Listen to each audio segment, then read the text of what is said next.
Hola, buenos días. Muchísimas gracias a todos por estar el día de hoy. Les doy una gran bienvenida. Vamos a comenzar para no ocupar demasiado tiempo en esta pequeña presentación.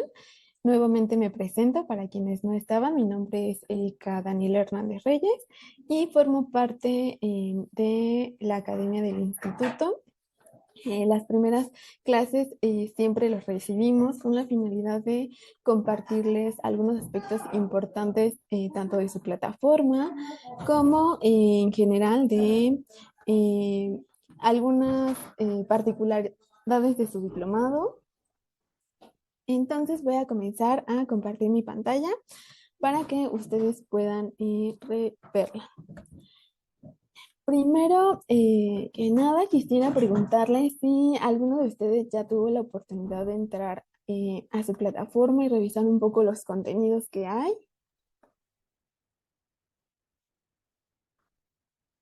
Hola, muy buenos Hola, días. buenos días. Sí, así es. Ya tuve la Ya, oportunidad de navegar. excelente, muy bien. Bueno, como habrán visto, es una plataforma pues bastante amigable, pero también entendemos que a veces pues las cuestiones de las tecnologías pues son complejas, ¿no? Sobre todo en algunos momentos, ¿no? De nuestras vidas. Entonces, voy a platicarles un poco acerca de la plataforma. Como habrán visto, hay un menú que se despliega y este menú tiene pues ya tiene incorporadas varias carpetas. Estas carpetitas son muy importantes porque su diplomado está organizado en semanas de trabajo. Como ya pudieron observar, algunas semanas ya están abiertas y otras se van a ir aperturando a lo largo de su diplomado con la finalidad de que ustedes también puedan organizar la información que se encuentra en su plataforma, descargar todos los materiales que estén disponibles para descarga y también saber exactamente qué revisaron esa semana de clase, ¿no? Qué tareas hay, qué actividades pues están en su plataforma. Algo muy importante que revisen es la carpeta de bienvenida, que tiene varios recursos con fines de no atrasar. En ocasiones nuestro internet se pone lento por la cantidad de usuarios que tenemos. Entonces, lo que voy a hacer es mostrarles en qué elemento estoy de su carpeta y ya los tengo previamente cargados. Entonces, el primer recurso de bienvenida, recomiendo que lo revisen porque aquí van a encontrar justo quiénes somos, las formas de trabajo que tenemos, nuestro modelo educativo, nuestros valores, los productos digitales que tenemos, etcétera. Pero sobre todo lo más importante de este recurso es su ficha de inscripción, que recaba pues información muy importante tanto para su profesor como para nosotros, para también obtener pues esta lista, ¿no? Y podamos ir llevando el seguimiento en control escolar y también mandar esta información a la SEP. La SEP, debo comentarles que nos piden esta información para ir revisando pues a cada uno de ustedes y sus avances, ¿no? A lo largo del diplomado. Entonces, esta fecha de inscripción recaba esta información, entonces los invito a que la llenen. Quienes ya lo hicieron, les agradecemos mucho por ello y quienes no, por favor, háganlo lo antes posible. Posteriormente, iré a la presentación del diplomado. Esta información también es muy importante porque aquí se encuentra su temario, también está su calendario de clases. Es muy importante que lo revisen. Como podrán observar, este, algunas clases son de 3 horas y otras ya son de 2 horas y media. Entonces es muy importante que ustedes revisen estos elementos. Nosotros en algunas ocasiones les ponemos las fechas en color rojo que no son continuas. Entonces es importante que ustedes revisen este calendario porque tiene que ver mucho también con la disponibilidad de sus profesores, que como saben, siempre buscamos que sus profesores se dediquen a lo que enseñen, ¿no? Que el 80% de lo que hagan sea lo que estén enseñando y eso es muy importante para ustedes, sobre todo por la experiencia que ellos tienen y nos pueden compartir en su clase. Algo también muy importante que les comenté es que hay un foro de discusión en el que se pueden presentar. Ya vi que muchos ya se presentaron. Este es muy importante porque permite también ustedes pues conocer qué compañeros tienen, ¿no? Igual algunos ya se conocen, igual no. Y la idea es justo que, ¿por qué no hacer una comunidad de aprendizaje entre ustedes y puedan saber quiénes son sus compañeros, a qué se dedican? Igual, a lo mejor tienen la fortuna de que alguien se dedica a lo mismo que hacen ustedes y pues pedir algún consejo no está de más, ¿no? Posteriormente iré a navegar al uso de la plataforma. Este recurso es muy importante porque se dedica o lo que les muestra es a qué recursos se van a enfrentar a ustedes a lo largo de sus plataformas. Si bien podemos ver que tenemos videos que pueden estar insertados en su plataforma, también hay otros recursos didácticos como las imágenes interactivas que son muy similares a las presentaciones que se encuentran en sus carpetas. Y lo más importante de aquí es ubicar esta manita para ver qué elementos saltan y que no perdamos información, ¿no? Porque pues son botones dinámicos que se abren y ahí hay información. Entonces, esto les va a facilitar mucho encontrar o que no pierdan información. Les comentaba que tanto imágenes interactivas como las presentaciones interactivas cuentan con estos elementos o estos botones en los que ustedes pueden dar clic y se desglosa más información o simplemente les da la continuación de la información que tienen, ¿no? También podrán encontrar algunas cápsulas de video. Por lo regular, las cápsulas de video se pueden descargar, entonces también les recomiendo que vean toda la información que puedan descargar y vayan haciendo su carpeta y vayan guardándola para que no pierdan ningún elemento de su diplomado. Y bueno, hay infografías, y que estas pues ya son muy conocidas. También hay foros de discusión. Aquí vienen como las instrucciones de cómo poder utilizar estos foros de interacción y hay otros elementos, ¿no? Como que puedas compartir archivos, igual agregar reacciones. Entonces realmente es muy amigable la plataforma y les invito a revisar este contenido para que puedan saber qué otro tipo de materiales pueden encontrar. Posteriormente me voy a brincar un poco la de docentes y me voy a ir a la pestaña de sube tus documentos. Aquí es muy, muy importante que suban sus documentos, los documentos que piden, su identificación oficial y su título o cédula profesional a su último grado de estudios, ya que estos documentos son los que nos pide la SEP para poder tramitar su diploma con valor curricular.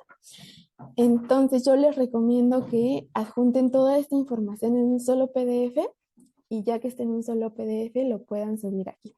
Si en algún momento llegan a subir un documento y a lo mejor tenía algún error o solamente enviaron un documento, lo que yo les recomiendo es que contacten directamente a control escolar con la finalidad de que pueda habilitarles esta parte o que les indiquen cómo poder mandar sus documentos. Y posteriormente les comentaba que cualquier situación que lleguen a tener respecto a la plataforma o en general algún comentario que sea de retroalimentación, siempre estaremos abiertos a recibirlos y en este caso su tutora será la licenciada Karen Sánchez Ramírez y su contacto es vía WhatsApp o también pueden pues hablarnos por teléfono o incluso mandar un correo electrónico. Siempre estaremos pendientes de estas vías de comunicación.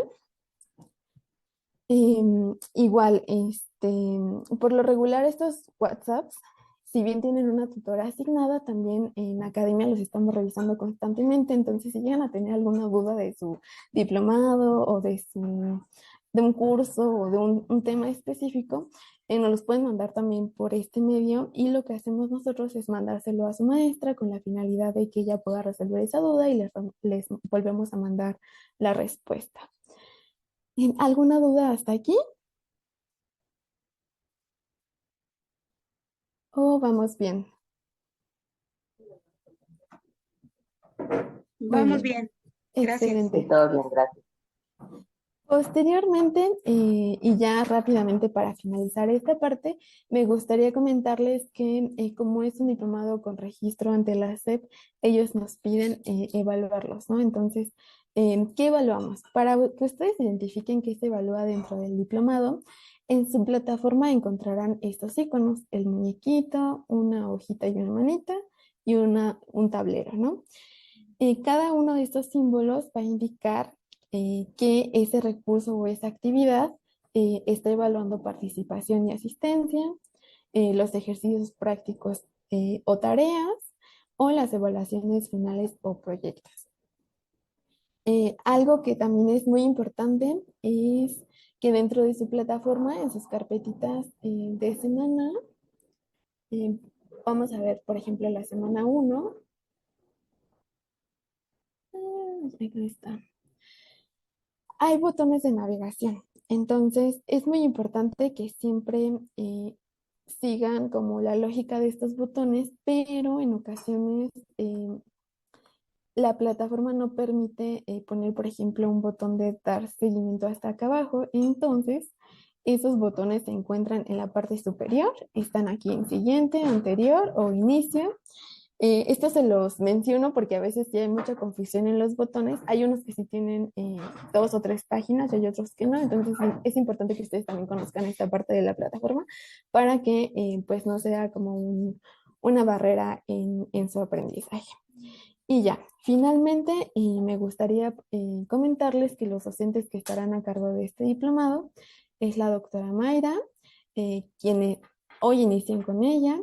También estará el doctor Carlos Alejandro Díaz Tufino y el maestro David Rodrigo Flores. Nuevamente, nosotros siempre estamos muy en contacto, muy en comunicación con sus profesores, entonces por favor los invito a que cualquier situación, cualquier comentario que tengan nos los hagan llegar con la finalidad de pues siempre tener esta retroalimentación mutuamente y poder pues mejorar día a día, ¿no? Entonces, sin más por el momento, me gustaría también pasarle los controles a la maestra Mayra para que dé comienzo a su clase y por supuesto que ella nos platique un poco de lo que se dedica y qué hace. Y Hola, permítanme Erika. un momento. Hola, voy un segundito porque se trabó. Listo. Hola, maestra Mayra, muchas gracias por estar el día de hoy.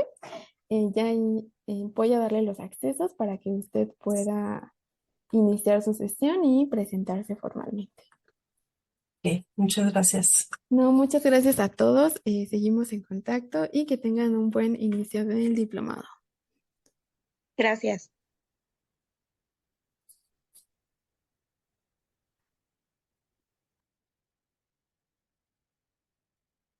Voy a compartirles mi pantalla. Ok, listo.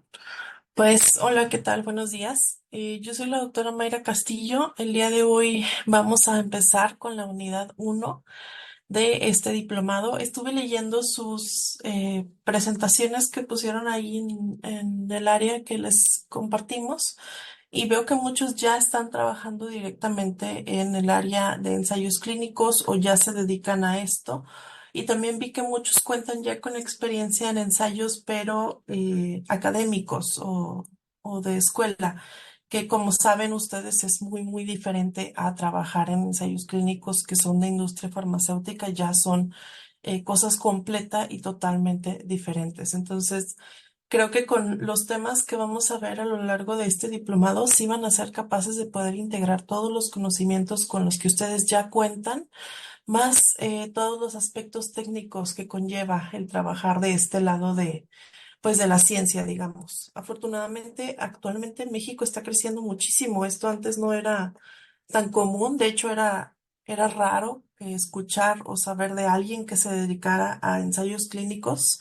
Y ahorita está creciendo mucho y no solo para personal médico, sino tenemos personal de todas las áreas de las ciencias, químicos, tengo nutriólogos, he conocido biotecnólogos, inclusive psicólogos, odontólogos que trabajan en esta área de la salud e inclusive ya hay eh, puestos en centros de investigación, dígase coordinadores, etcétera, que no necesariamente tienen que tener un posgrado o un grado en ciencia. También he visto, me ha tocado trabajar con sitios que sus coordinadores son, no sé, licenciados en administración o alguna otra área que no es afín a la salud. Entonces, pues es un campo que está creciendo mucho.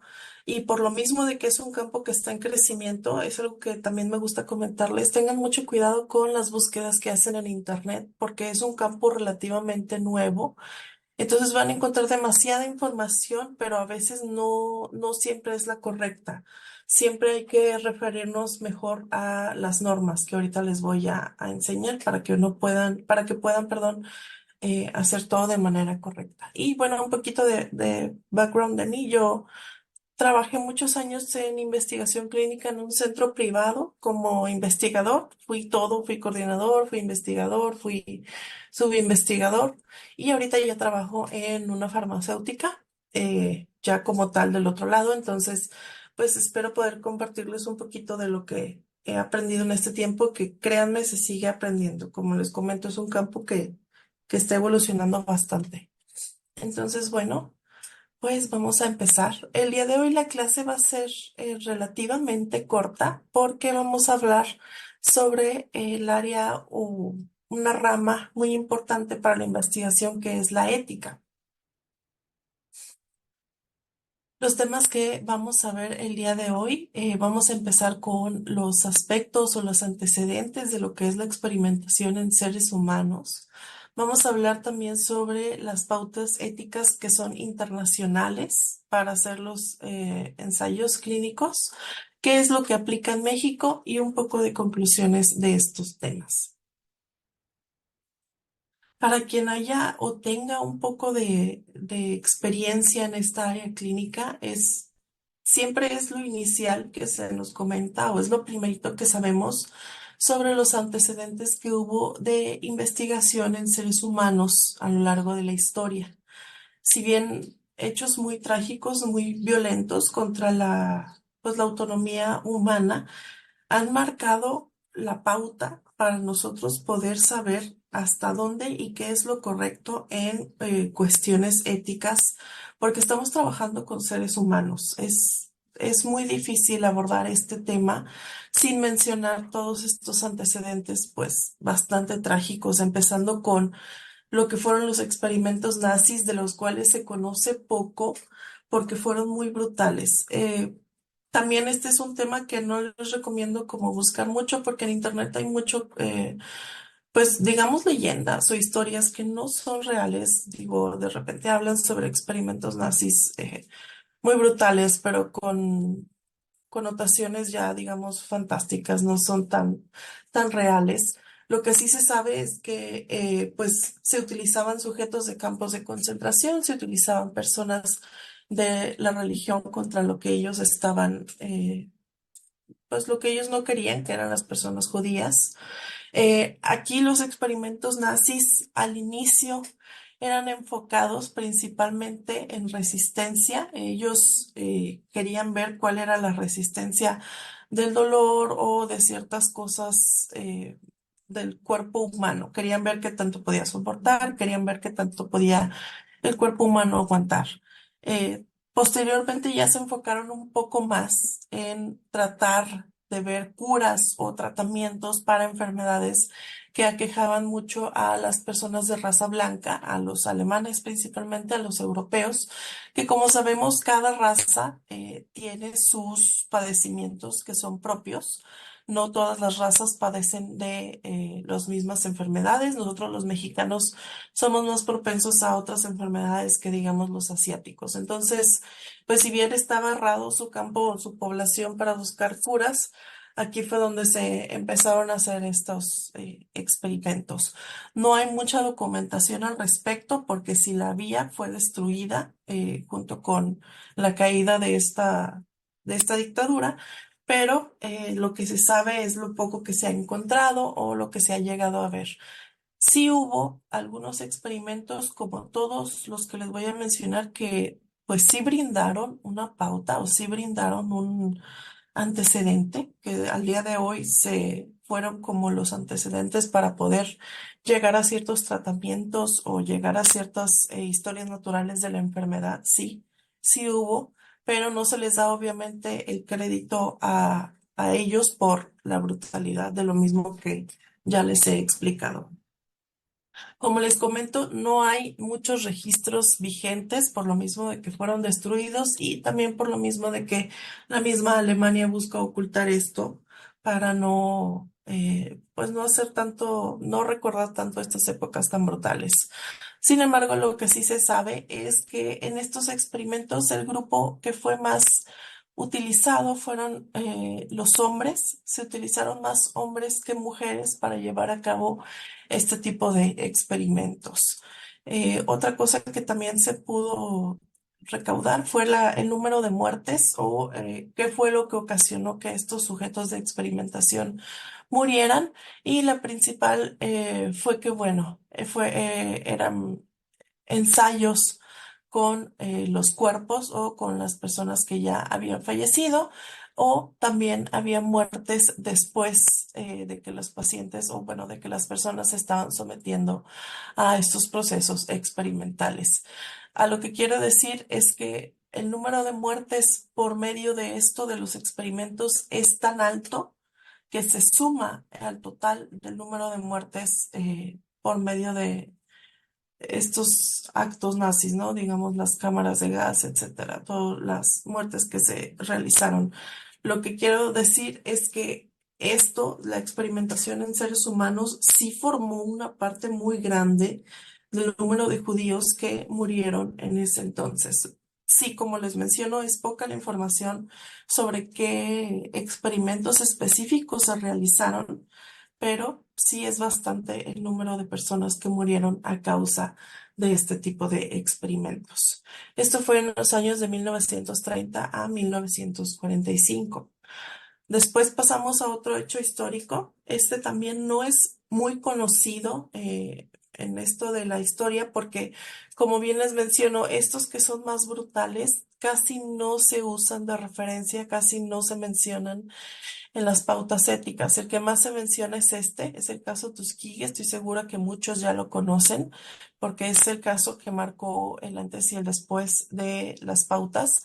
Pero estos otros casos, sí, siendo muy brutales, casi no se utilizan como referencia, por lo mismo de que no se le quiere dar, pues digamos, el derecho a estos investigadores de aparecer en esto que es la historia. Este caso fue en 1950 hasta 1970, se llevó por un largo periodo de tiempo. Este caso se llevó a cabo en una escuela. La escuela se llamaba Willowbrook. Esta escuela era una escuela para niños que tenían algún problema de retraso mental en diferentes grados. Había niños con retraso mental, digamos, leve, hasta niños que tenían un retraso mental ya más importante, ya más incapacitante. Esta era una escuela internado. Desde aquí ya empezamos mal. Los padres dejar a los niños en una escuela internado a este nivel de retraso mental. Sabemos que este tipo de niños requieren de cuidados mucho más específicos, requieren de que los cuidadores o padres estén en contacto porque sus necesidades son diferentes en cada caso. No todos los casos de retraso mental son iguales. En esta escuela, como era internado, se vio que había un brote al inicio de hepatitis me parece que era tipo A. Se vio que en este brote se presentaba en la mayoría de los niños, entonces lo que hicieron y lo que hizo el doctor encargado del ensayo en este momento era que quería ver cómo evolucionaba la hepatitis, cuál es el problema con el querer ver cómo evoluciona, pues que no se les brindaba ningún tipo de tratamiento a los niños. Se esperaba que los niños se contagiaran de hepatitis para así poder ellos estudiar la enfermedad. No se les daba ningún tipo de tratamiento. Como les comento, la población de este estudio eran niños que tenían retraso mental y que eran portadores de hepatitis. ¿Qué pasaba con los niños que acababan de ingresar al instituto y naturalmente no tenían hepatitis? Bueno, pues se les inoculaba, se les daba o se ponía cerca de las heces fecales de los niños enfermos con hepatitis para que ellos pudieran contraer este virus. Estamos hablando de niños, desde ahí ya sabemos que actualmente ensayos clínicos con niños tienen sus propias reglas. Más aparte, en ese entonces, niños entre 3 y 11 años con retraso mental, pues estamos hablando de una población completamente vulnerable en la cual se realizaron este tipo de ensayos sin tener ningún tipo de consentimiento. ¿Qué se hacía o cómo era que los niños entraran a esto? Pues tenían que tener algún conocimiento, ¿no? Los papás sabían. De hecho, era un requisito para que el niño pudiera entrar, era que los padres brindaran la aprobación para que los niños se infectaran de este virus. ¿Qué es lo que se les decía? Es que se les convencía diciéndoles que iban a estar en observación, que cualquier cosa que pasara iban a tener médicos de primer nivel para atenderlos, que como era una inoculación, es decir, como se les estaba dando la hepatitis, pues les decían que era mejor contraerla de esta manera que contraerla pues naturalmente, porque así de esta manera estaba controlada, de esta manera ellos podían ver. Estas eran algunas de las cosas que se les comentaba a los padres y como les comento, para poder entrar a este instituto, esto era un requisito, que los papás aceptaran este tipo de experimentación que se estaba llevando a cabo. Si bien sí se recolectó mucha información al respecto, como les comento, es poca la información que cita este estudio para sus avances respecto a la hepatitis. Como les comento, cuando son estudios así de brutales, casi no se utilizan de referencia por lo mismo, pero si ven aquí este estudio me parece bastante deshumano, inhumano, porque estamos utilizando una población muy vulnerable. Además de que son niños, los niños ya por sí son una población vulnerable. Ahora niños con retraso mental y además niños que no están bajo la supervisión de los padres porque estaban en un internado, pues bueno, las condiciones de este internado definitivamente no eran nada salubres y pues tenemos una violación muy importante a todo lo que es la ética. Ahora otro caso, que es este caso, como les comento, este sí se menciona muchísimo, este sí se comenta mucho en cualquier ensayo o en cualquier, perdón, curso de ética que ustedes lleguen a tomar, van a ver la mención de este caso.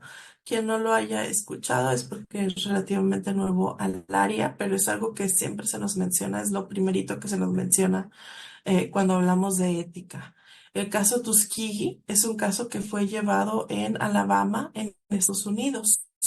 Este caso es muy importante, ¿por qué? Porque utiliza más o menos el mismo criterio del caso que les acabo de mencionar con los niños. La única diferencia aquí era que se les mintió a los participantes, a diferencia de los niños, que a los padres sí se les dijo que se les iba a inocular. Este fue un estudio que se llevó a cabo con pacientes negros. En ese momento, pues como ustedes saben, era una población muy marginada, una población la cual no tenía los mismos derechos humanos que las personas de raza blanca. Por eso eran considerados como aparte o eran considerados como un área que no necesitaba tener derechos como tal. Aquí lo que se buscaba era ver cómo actuaba la sífilis. Había un brote de sífilis en Estados Unidos que pues era relativamente nuevo para la población. Entonces estos médicos lo que querían era ver cómo evolucionaba la sífilis. ¿Cuál fue el problema? Que estos médicos le comentaron a estos pacientes negros que iban a darles tratamiento para curar su sífilis, lo cual fue mentira. Se les inoculaba o se buscaba pacientes que tuvieran sífilis y nunca en ningún punto se les dio tratamiento. Ya había en ese entonces la penicilina, ya se utilizaba la penicilina para tratar la sífilis, solamente que estos médicos lo que querían era ver hasta dónde llegaba, cómo era su evolución, qué era lo que pasaba si no le daban tratamiento a las personas de la sífilis. Y bueno, tristemente fue gracias a este estudio que conocemos que la sífilis puede llegar hasta el cerebro, que podemos tener la neurosífilis, que ya es una de las fases más avanzadas de la enfermedad y una fase mortal de la misma. Como les comento, la gran diferencia de este estudio versus el estudio con niños es que aquí se les miente a los participantes, solo se les comenta lo que el médico cree que es necesario que ellos sepan. Entonces, pues fue una violación obviamente a los derechos humanos y aquí se marcó un antes y un después para la investigación. Este caso fue muy sonado, sobre todo por ser en Estados Unidos, que sabemos es una potencia. Entonces, pues a nivel global llamó mucho la atención pues esta falta de ética. Y fue a partir de este estudio que ya se realiza el primer reporte o el primer consejo para esto de la investigación en seres humanos, que se le llama el informe de Belmont. Este se hizo en 1979 y se creó a su vez el Consejo Nacional de Investigación en Humanos de Estados Unidos. Como les comento, fue un caso muy sonado y yo creo que lo que causó que se crearan estos informes y estos centros de investigación fue que a Estados Unidos le debió haber dado miedo estar tan sonado en el mundo por un caso tan horrible. Entonces es por eso que se crea esta, estas comisiones para los derechos de los pacientes. Y bueno, estos fueron algunos de los médicos que trabajaron en este estudio. Como les comento, este estudio es muy sonado en cualquier curso o en cualquier lectura que ustedes tengan de ética. ¿Por qué? Porque fue a partir de este caso que se crea uno de los primeros informes. Ahorita voy a hablar un poquito más de los informes, pero para que vayan sabiendo un poquito del contexto. Finalmente, otro de los antecedentes también muy brutales fue el problema con la talidomida. Esto fue en 1957 a 1963. Eh, en ese entonces había un tratamiento que se le daba a las mujeres embarazadas que tenían náuseas. Se les daba un tratamiento pues, para estos síntomas, para este malestar. Este tratamiento era indicado por los mismos ginecólogos porque no se tenía tanta información al respecto de los efectos adversos.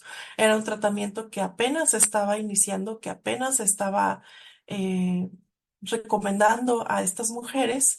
Sin embargo, se ve que posteriormente a la comercialización de este medicamento, se empieza a ver que hay niños recién nacidos, más de 50 niños recién nacidos en el área, que tenían estas malformaciones en sus brazos.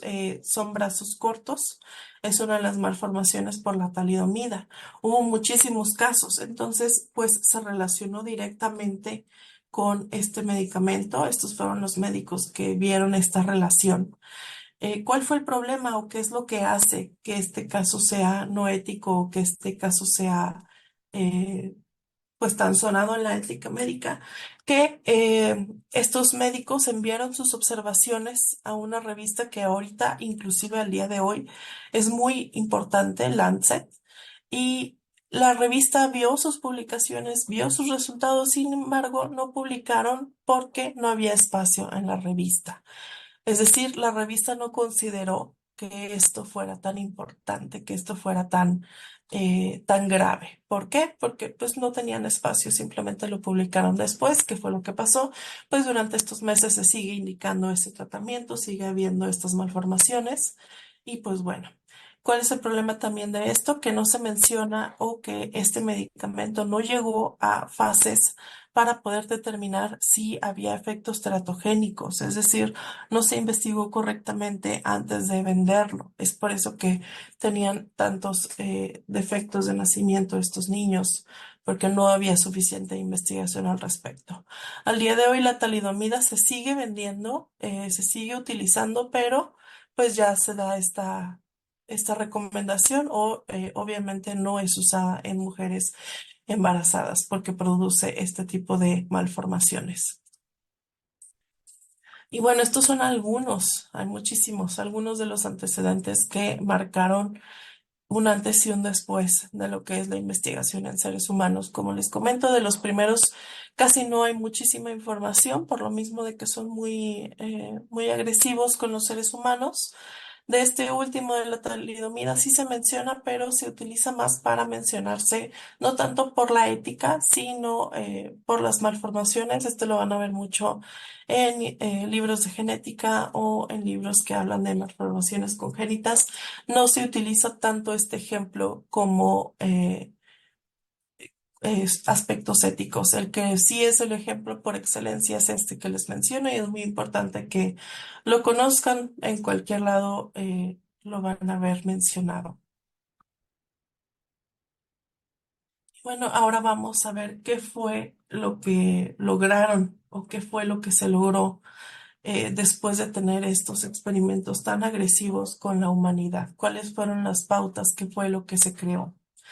Como les comento, esto de la investigación en seres humanos, pues ha estado toda la vida desde tiempos que no había tanta documentación al respecto. Sabemos que hay mucha experimentación, hay mucha investigación, inclusive desde los primeros pobladores, que fue como descubrieron que había plantas, que había frutos, que sí eran comestibles, fue por medio de la investigación, por medio de la observación. Entonces, pues esto ha estado a lo largo de la historia. Ha habido ciertos puntos que han marcado una pauta o que han marcado un antes y un después en todo esto de la investigación. Empezamos desde tiempos muy atrás hablando de Aristóteles. Él hablaba sobre la importancia, él decía que era muy importante tener experimentación en seres humanos vivos, porque se decía que así podíamos tener nosotros los conocimientos de cómo funcionaba el organismo. Por eso es que hay tantas pinturas, tantas fotografías, bueno, perdón, fotografías no, tantas pinturas sobre estos experimentos que se hacían en seres humanos. Se ve cómo está un médico haciendo algún tipo de incisión, algún tipo de cirugía en un humano y se ve como alrededor hay muchísimos médicos o pensantes revisando cómo es que se hacía. Era porque en este entonces se creía que era bueno que se hicieran estos experimentos en personas vivas, porque así podíamos saber cómo iba a reaccionar el cuerpo humano. También teníamos, o hay en la historia menciones de que en Alejandría, en otros lugares y en algunos lugares del Oriente, se utilizaban a los prisioneros o a personas que estaban condenadas a muerte para poder llevar a cabo experimentaciones. Se escudaban con esto, ¿no? Que eran personas que ya iban a morir, que eran personas que eran, entre comillas, digamos, malas a criterio de ellos, personas que merecían morir, por lo cual ellos creían que esto les daba derecho de realizar experimentación en estas personas. Y tristemente el día de hoy todavía hay quienes creen que esto es lo correcto, que esto es lo que se debería de seguir haciendo. También tenemos que en la Europa medieval, todavía en áreas, en tiempos medievales en los que pues todo el mundo estaba en constante cambio. También tenemos registros de que se utilizaban a personas condenadas a muerte para la investigación. Es por eso que ya después, cuando entramos a una era un poco más moderna, en el siglo XX, empezó a haber publicaciones de que había investigación en seres humanos. Sin embargo, estas publicaciones se reservaban a solamente la élite o solamente científicos de ese entonces, que eran pues de la élite. No, no se le daba a cualquier científico, no se le daba a cualquier médico. Lo que quiero decir aquí es que ya había registros, ya se comunicaba y se seguía viendo como algo normal o como algo correcto el hacer estas investigaciones en personas condenadas a muerte, etcétera. Y había científicos que tenían conocimiento de esto y lo aprobaban. Fue después que tenemos la Segunda Guerra Mundial, que es lo que ya les comenté, con los experimentos, los nazis también. Hay muchos experimentos de Japón. También sabemos que los japoneses fueron muy brutales también en sus guerras. También hubo muchos experimentos con personas asiáticas en su momento.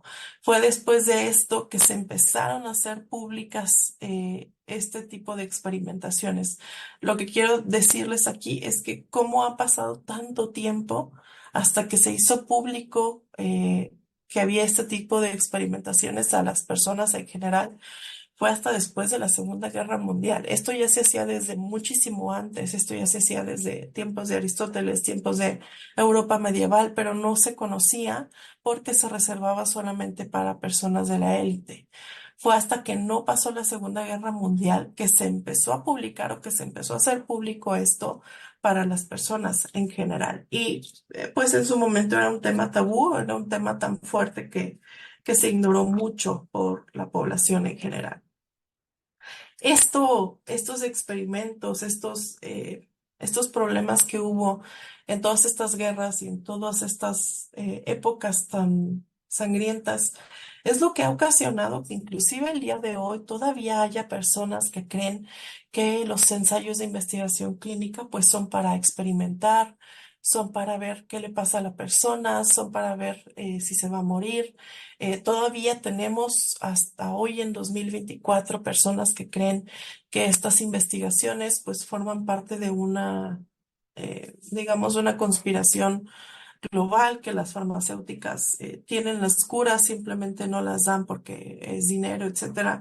Todas estas teorías conspirativas tan grandes se remontan desde estos antecedentes que tenemos que se realizaban en estas épocas tan barbáricas. Y bueno, como les comento, todo esto ha ido evolucionando hasta que tenemos la investigación que se hizo en Estados Unidos con los pacientes eh, negros, que es el caso Tuskegee que les comento, y fue que ya se empezó a hacer las primeras publicaciones o las primeras declaraciones. Tenemos lo que es, como les comento, el código de Belmont. Y bueno, también continuando con todo esto, como les comento, el caso Tuskegee fue en 1942. ¿Qué fue lo que hizo que se hiciera este informe? No fue que se hizo de conocimiento o no fue que los negros denunciaron lo que estaba pasando.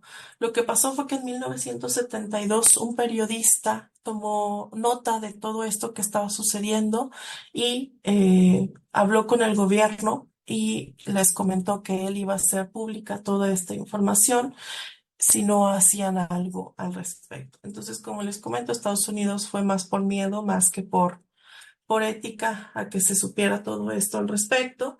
Y entonces fue que se empezó el proceso y que se empezó lo que es el reporte de Belmont. Lo que hizo también Estados Unidos y lo que hicieron esos médicos fue que para mitigar esto que estaba pasando es que se le empezó a pagar o se les indemnizó a los descendientes de las personas que fueron utilizadas en estos experimentos. Dudo que haya sido una cantidad considerable, pero bueno, fue lo que se logró realizar. Y es entonces que ya tenemos las primeras publicaciones. Eh, este código cuando se realiza o cuando se escribe, pues era de los primeros códigos. No estaba 100%, digamos, pulido, no tenía todo lo necesario.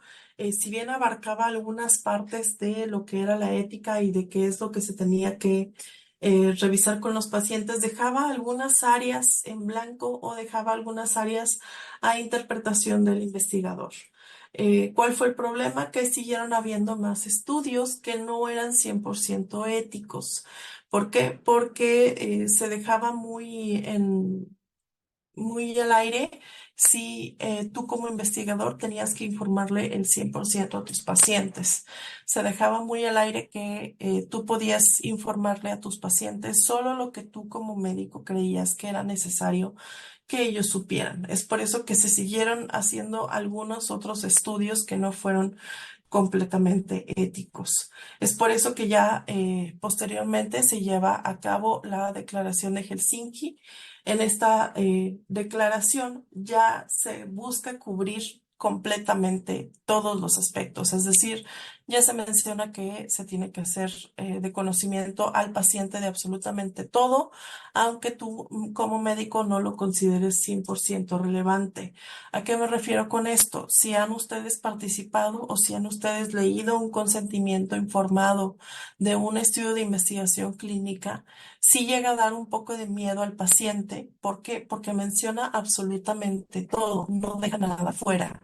Es decir, si hay un 0.02 de probabilidad de que el paciente tenga infarto a causa de este medicamento, se menciona en el consentimiento, aunque sea una probabilidad muy, muy baja. ¿Por qué?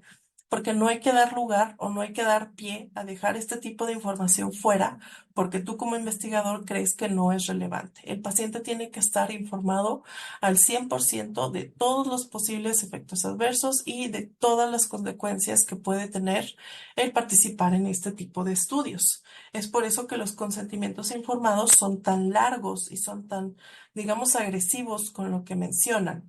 Puede ser, y esto yo lo vi muchas veces, que tenías un paciente al que tú le habías comentado de palabra que tenías un ensayo clínico, que querías que participara porque se podía haber beneficiado, etcétera. El paciente se ve completamente convencido y te dice que sí. Sin embargo, al momento de que van a firmar el consentimiento informado, se asustan. ¿Por qué? Porque es muchísima la información que contiene y te la da 100% sin dejar nada fuera. Es lo correcto porque no podemos nosotros decidir qué es importante y qué no.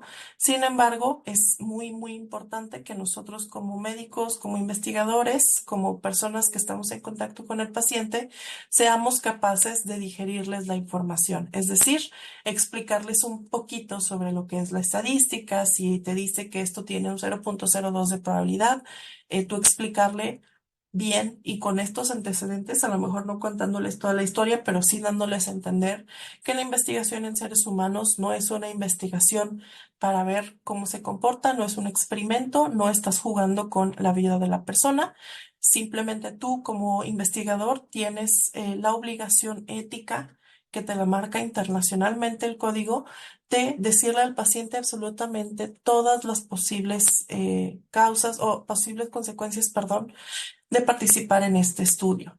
Aquí ya interviene un poco la manera en que nosotros hablemos, la manera en que nosotros les expliquemos para poder tranquilizarlos. Sin embargo, es muy importante nunca mencionarles o nunca decirles como, ay, no haga caso de esta parte, esto casi no pasa, o ay, esto no lo lea porque se va a asustar y no, esto créeme que no ha pasado. No, es importante que el paciente lea absolutamente todo y no dejar nada fuera. Y sabemos, a final de cuentas, quién tiene la decisión de participar o no es el paciente.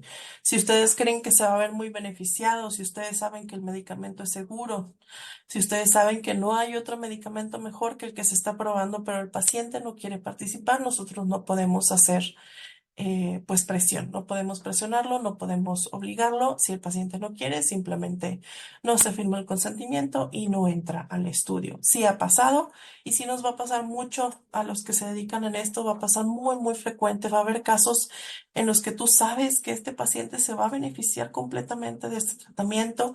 Si es una enfermedad crónica como artritis, como psoriasis, sabes tú que este tratamiento lo va a mejorar al 100%, pero si el paciente no quiere, pues no podemos hacer nada al respecto.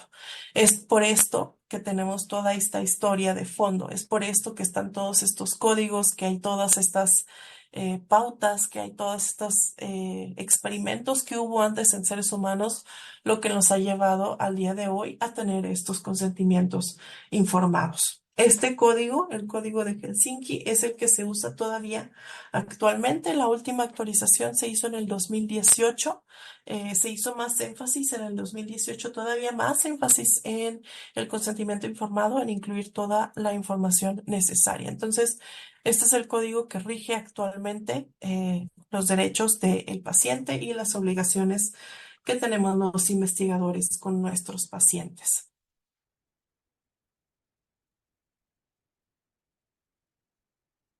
Me lleva ahora a hablarles sobre algo de los principios éticos. Antes de continuar, quisiera saber si alguien tiene alguna duda de lo que acabo de mencionar o algo que quiera compartirnos al respecto. Si no, continuamos.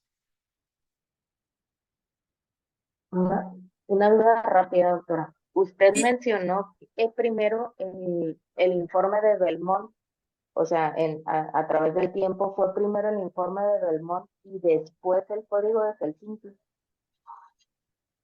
fue primero el informe de Vermont y después, ¿qué? No escuché la última Y, parte. y después el código de Helsinki. Lo que pasa es que en las fechas primero está el de Helsinki y luego Belmont. Es solo una duda. Ah, sí, hay una confusión ahí con las fechas, como me lo pusieron diferente por lo mismo de las actualizaciones.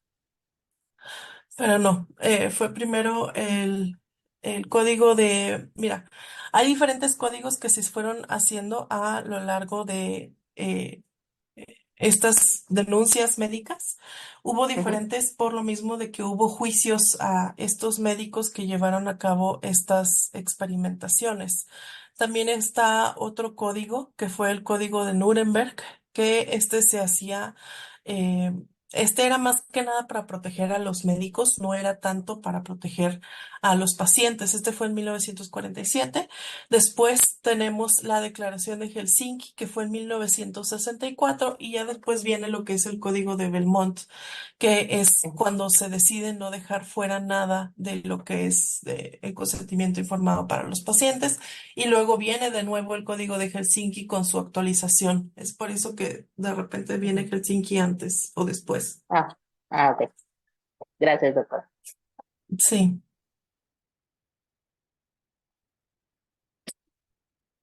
Ok, bueno, continuamos.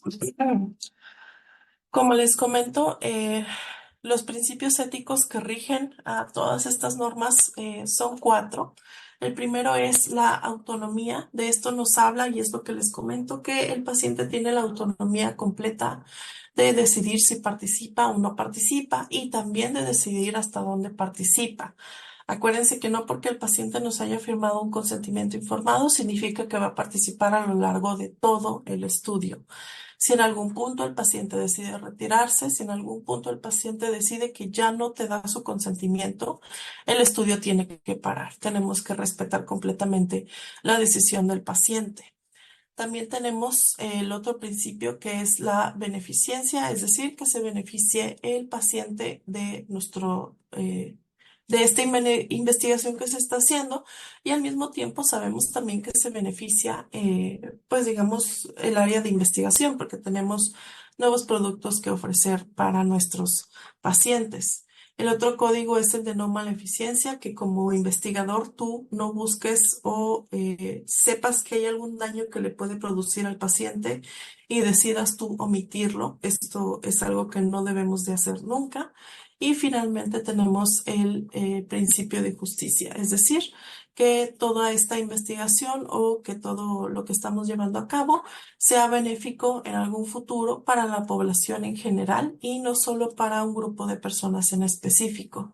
Es por eso que se busca hacer investigación o hacer estudios que abarquen a muchas áreas de la población. Se busca que se beneficien personas marginadas, que se busca que se beneficien personas con enfermedades crónicas, que sabemos que llegan a ser muy costosas por el hecho de estar comprando medicamentos a cada rato. Entonces, con estos principios es que nosotros nos regimos para poder llevar a cabo los estudios clínicos en seres humanos. Que esto viene desde hace muchos años atrás con Hipócrates, que nos hablaba de hacer el bien sin hacer el daño. Pero esto se puede prestar a interpretación porque, como sabemos, en ese entonces también había mucha experimentación en personas sin un consentimiento correcto. Pero bueno. Como les comentaba un poquito, vamos a hablar un poquito de lo que es el código de Nuremberg que se hizo en Alemania. Este código se hizo después del juicio. El juicio de Nuremberg fue un juicio que se llevó a cabo para estos médicos nazis que hacían experimentos. Se hizo un juicio pues para tener consecuencias al respecto. Les soy sincera, desconozco cuáles fueron las consecuencias para estos médicos, pero se realizó a partir de esto lo que es el Código de Nuremberg, que sabemos se estableció principalmente el consentimiento informado, si bien aquí en este entonces, como ya les comento, no estaba completamente pulido. ¿Por qué? Porque aquí se dejaban un poquito de fuera ciertos datos. No era el consentimiento que conocemos el día de hoy. Se dejaba ciertas cosas a interpretación del paciente. También se estableció que toda investigación debía ser para bien de la sociedad. Como les comento, los nazis hacían sus investigaciones para poder beneficiar a su propia raza, solamente a los alemanes, a costa obviamente, de los judíos o de otros participantes. Entonces es por eso que en este juicio se establece que toda investigación debería ser para el bien de la sociedad en general. Eh, También se estableció que el diseño del estudio debería ser basado en la historia natural de la enfermedad y no en ver cómo se comportaba la enfermedad, como el caso de los niños o el caso de Tuskegee. Aquí se estableció que no era correcto hacer este tipo de, hist- eh, de experimentaciones.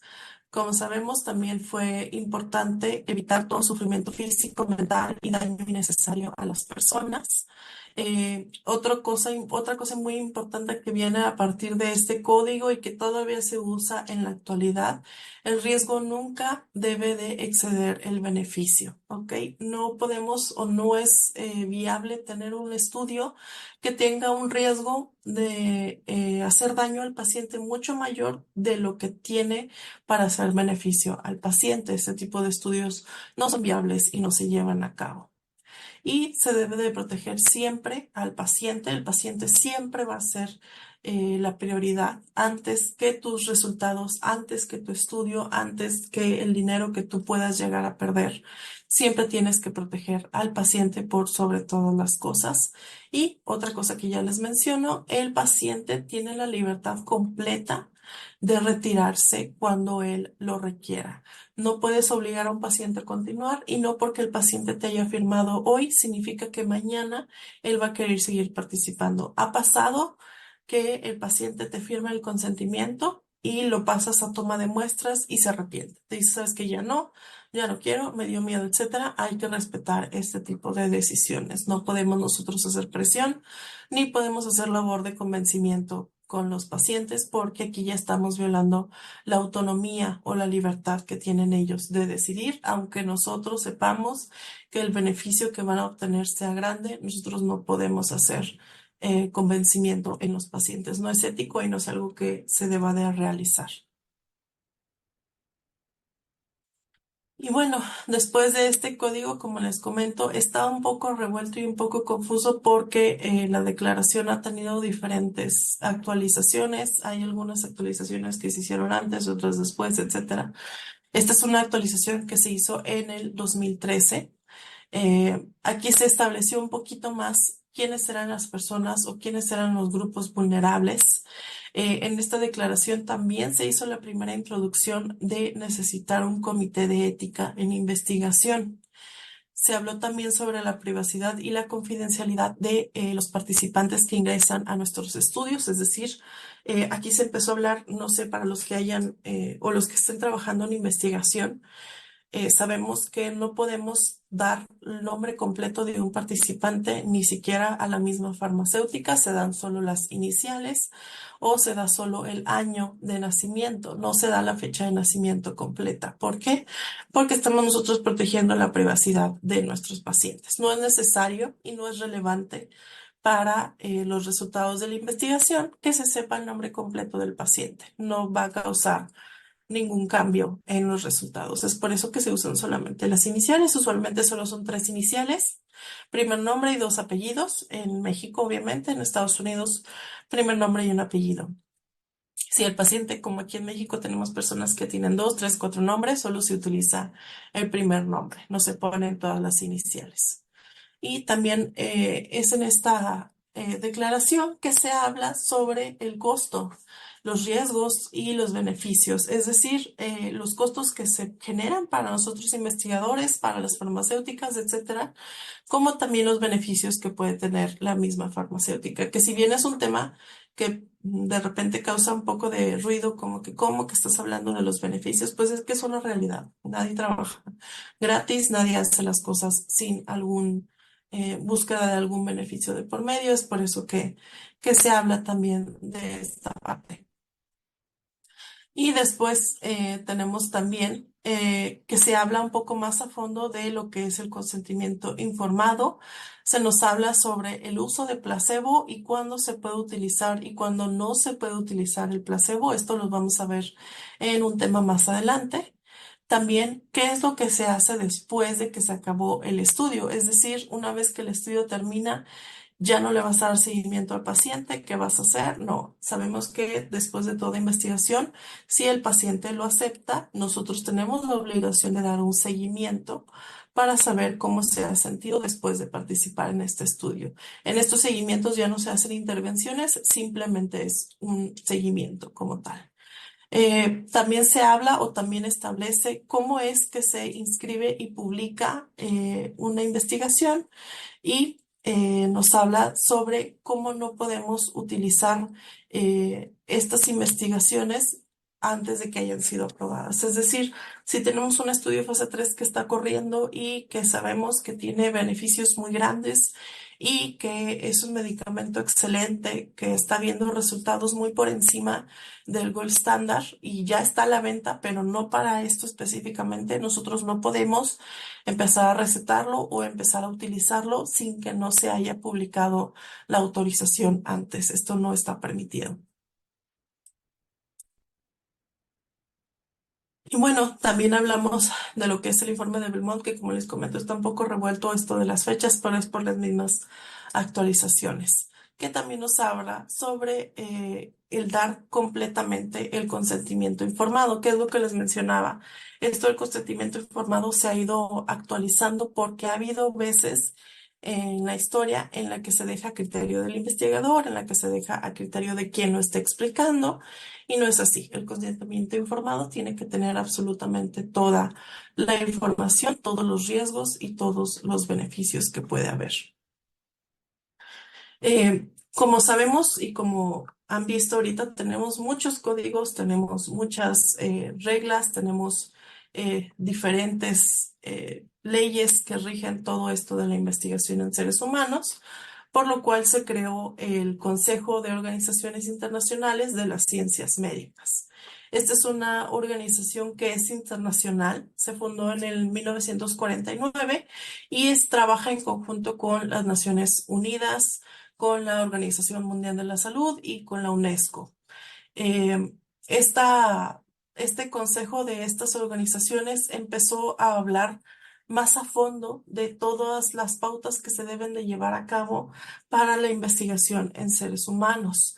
El propósito de que se creara esta asociación era poder desarrollar correctamente cuáles iban a ser los principios éticos que iban a guiar cómo íbamos a trabajar con los seres humanos y se hicieron un total de 24 pautas, no recuerdo específicamente, 25 pautas. Quisiera ir una por una, pero nos va a quitar un poquito de tiempo. En general, les voy a mencionar las más relevantes. Estas pautas es muy importante. Este documento es gratuito y está libre y se los puse en el manual para que ustedes lo puedan revisar si quieren tener un poco más de información a fondo. No es tan relevante si ustedes están trabajando más en el área de contacto con pacientes. Esto es más para personas que se vayan a dedicar a comités de ética o que trabajen del lado de la ética. Es importante que las conozcan, sí, pero no tanto que las sepan al pie de la letra, porque si nosotros estamos participando en un estudio de investigación clínica de industria farmacéutica, ellos ya incorporan estas pautas. Diferente si nosotros queremos hacer un estudio desde cero, entonces sí, hay que conocer las pautas una por una, perdón. Y bueno, en estas pautas nos habla sobre las diferentes justificaciones o las diferentes partes importantes que debemos de tener en cuenta cuando estemos trabajando con seres humanos. Nos habla mucho de lo que es el consentimiento informado, creo que es las 5. No, bueno, nos habla mucho de lo que es el uso, la obtención del consentimiento informado, de cómo tenemos que explicarles todo esto a los pacientes. También nos habla de una parte muy importante que son los incentivos para participar en la investigación. Déjenme buscar. No sé si alguien haya participado en estudios de investigación. Es muy frecuente que los estudios de fase 1, 2, sobre todo fase 1, fase 2, eh, que son estos estudios que te pagan literalmente por participar. Esto está mal formulado por estos centros de investigación. Es muy frecuente, al menos aquí en donde yo estoy en Nuevo León. Esto es demasiado, demasiado frecuente y sobre todo se van con estudiantes o con personas de escasos recursos porque les dicen, em, déjate internar, te internamos un día para ver cómo actúa este medicamento. Es solamente de un día, firmas un consentimiento y te vamos a pagar 10,000 pesos.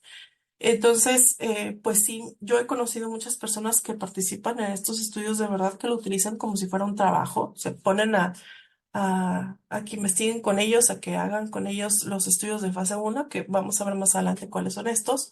Pero esto está mal, esto no es ético, esto es incorrecto, es totalmente erróneo. Eh, que tú promociones tus estudios con una compensación económica. Recuerden que nosotros no podemos pagarle a los pacientes, no es correcto pagarle. ¿Por qué? Porque tú ya estás dándole un incentivo, tú ya lo estás convenciendo de participar al ofrecerle dinero. ¿Qué es lo que nosotros sí tenemos permitido? Es dar viáticos, es decir, si tenemos un paciente que no sé, vive en una delegación o en un municipio lejos del sitio, bueno, ¿sabes qué? Nosotros te pagamos la gasolina, esto sí está permitido. O, ¿sabes qué? Es un paciente que viene desde otra ciudad para poder tener acceso a este medicamento. Bueno, nosotros te vamos a pagar el transporte y te vamos a dar viáticos para que puedas comer u hospedarte para participar en este estudio. Esto es lo que está permitido y esto es lo que se ve éticamente. Lo que no está permitido es decirles, te pago porque vengas a mi estudio. Esto no es correcto absolutamente para nada, pero lo podemos ver más adelante en cuando empiece a hablar de fase uno. También les tengo ejemplos de lo mismo. Y bueno, otra de lo que habla estas pautas es sobre la confidencialidad de los pacientes, que era lo que ya les mencionaba. Hay datos que no son relevantes para la investigación, por lo cual no es necesario tenerlos ni es necesario mencionarlos al momento de hacer nuestros reportes. También nos habla sobre quiénes son los grupos vulnerables, quiénes son las personas vulnerables a participar. Son los niños y son las mujeres embarazadas.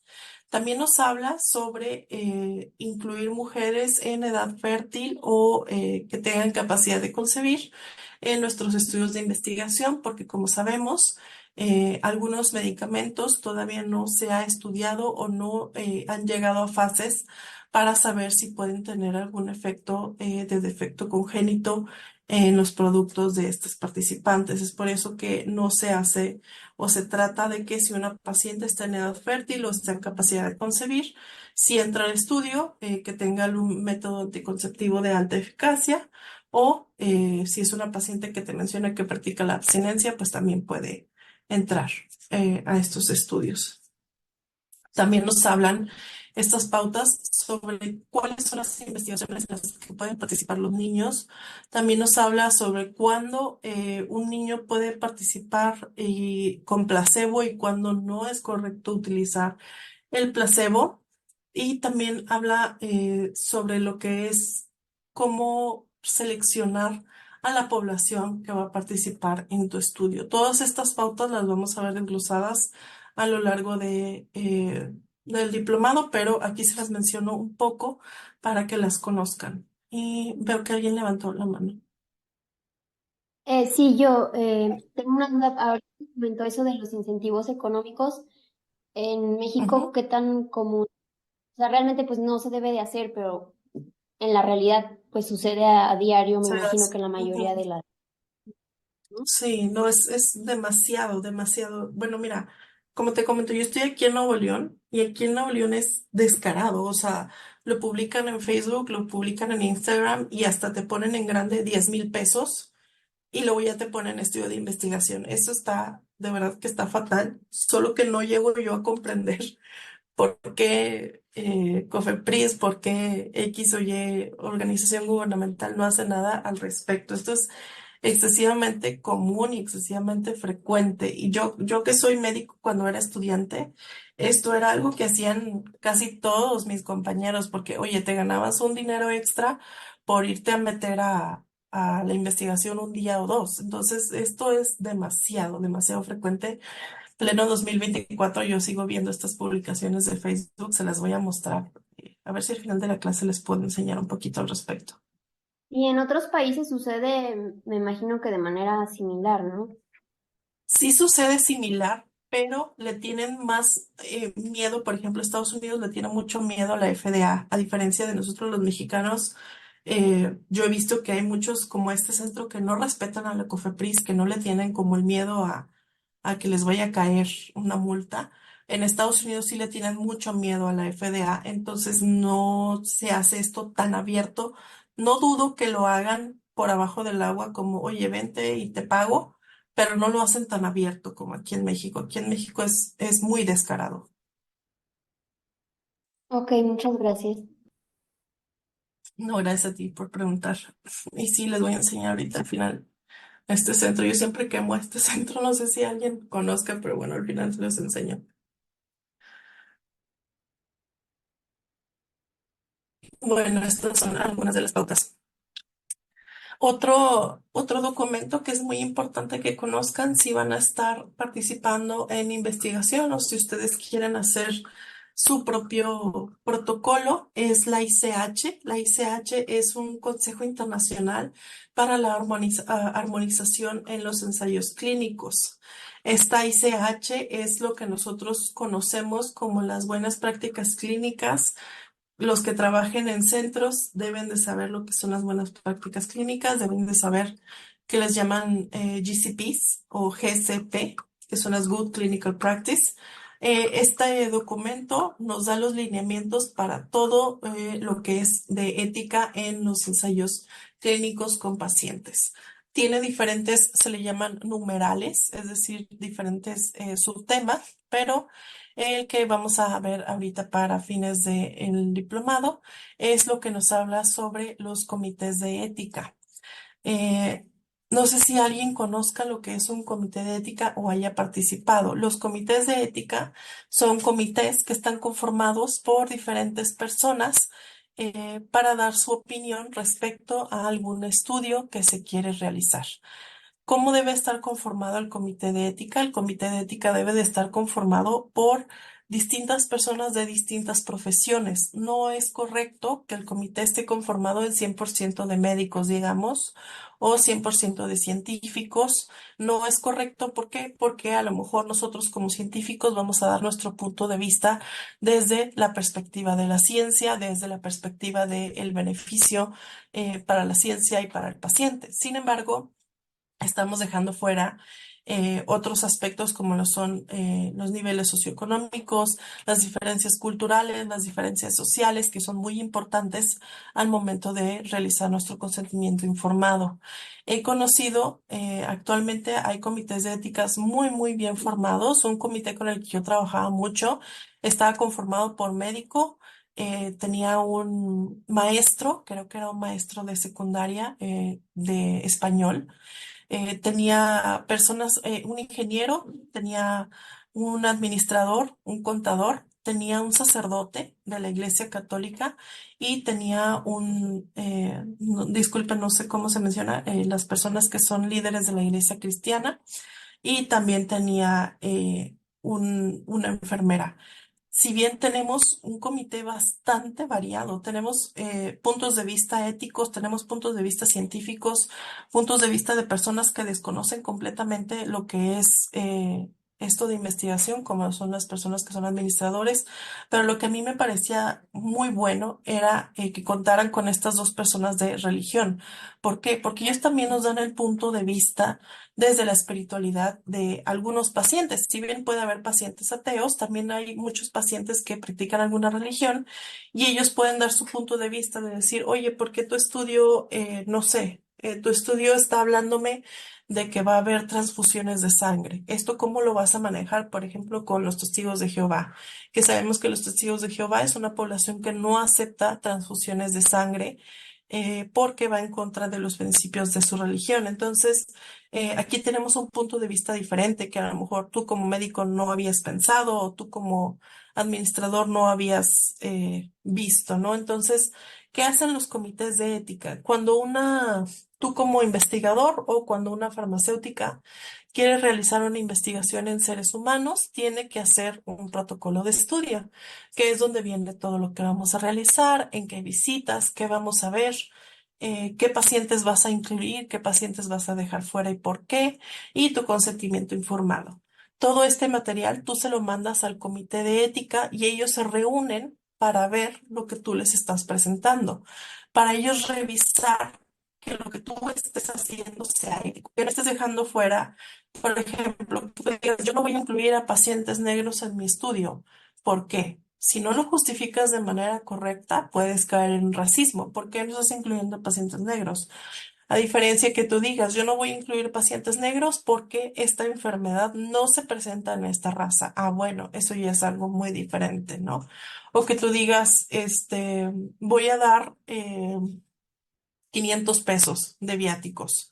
El comité de ética te puede decir, ¿cómo que vas a dar 500 pesos a la persona que se está trasladando y que tiene que hacer 10, 12 horas de viaje? 500 pesos no son suficientes, tienes que darle, no sé, 1000, 1500. Entonces, este tipo de aspectos es lo que revisa el comité de ética. Si el comité de ética ve algo que no es correcto o que no les parece, ellos hacen su carta y la mandan a la farmacéutica o al sitio y decir, esto no me parece, cámbialo o explícame por qué se está haciendo este tipo de cosas en tu estudio. Entonces, como les comento, también esto lo vamos a ver más a fondo en otro tema, pero es algo que quiero mencionarles desde ahorita. Los comités de ética tienen que revisar, tienen que ver el estudio, tienen que estar conformados por personal de diversas profesiones para poder dar opiniones no centradas en la ciencia, sino también centradas en diferentes áreas. Obviamente, estas personas tienen un conocimiento de los ensayos clínicos, un conocimiento de ética, de bioética, toman sus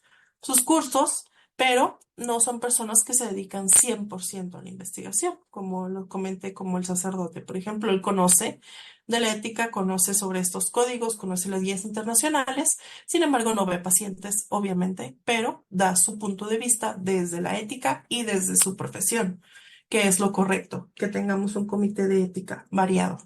Pero bueno, esto lo vamos a ver más a fondo en los siguientes temas.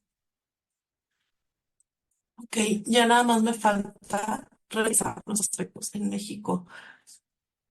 Normalmente este tema, el tema uno, yo lo suelo acabar en 2 horas, o sea, yo creo que ahorita para las 11 ya acabamos, pero no sé si prefieran tomar un break y luego regresamos y acabamos, o si quieran que lo de ya seguido, no sé ustedes qué opinan.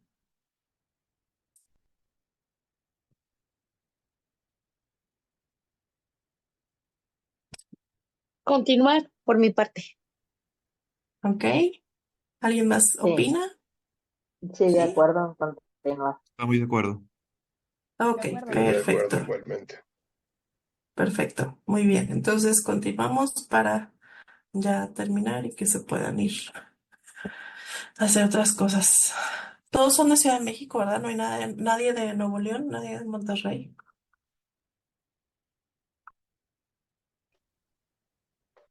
Del estado de Guadalajara. Ay, de Guadalajara, qué padre. Guadalajara es muy bonito. A mí me encanta Guadalajara. Es que ahorita en Nuevo León, hoy es no sé si vieron, ay, no, me da mucha risa a mí que Nuevo León sea noticia porque vino a jugar Messi contra el equipo local, se me hace como muy surreal, pero no, fue una locura, locura total. Me acuerdo que hasta los niños no fueron a la escuela por ir a ver el partido, pero bueno, hoy es el clásico que juegan como los equipos locales y la ciudad, créanme, que Nuevo León vive del fútbol, se paraliza totalmente y se me hace muy chistoso, pero bueno, algo que les quería comentar, solo para cambiar de tema un poquito. Y si vieron eso de Messi, no sé si sonó allá en Ciudad de México, Guadalajara, sobre que Messi andaba y que andaba David Beckham comiendo unos tacos ahí en un Sí, restaurante. toda una efervescencia social, Estuvo toda una súper verbena, chistoso, o sea, sí, para siguiéndole mí los fue pasos, algo ¿verdad? exacto, o sea, la gente esperándola afuera, y yo, ay, no, me dio muchísima risa, me dio mucha risa, y luego está el David Beckham tomándose su cerveza y todos vueltos locos, ay, no, pero bueno. Sí.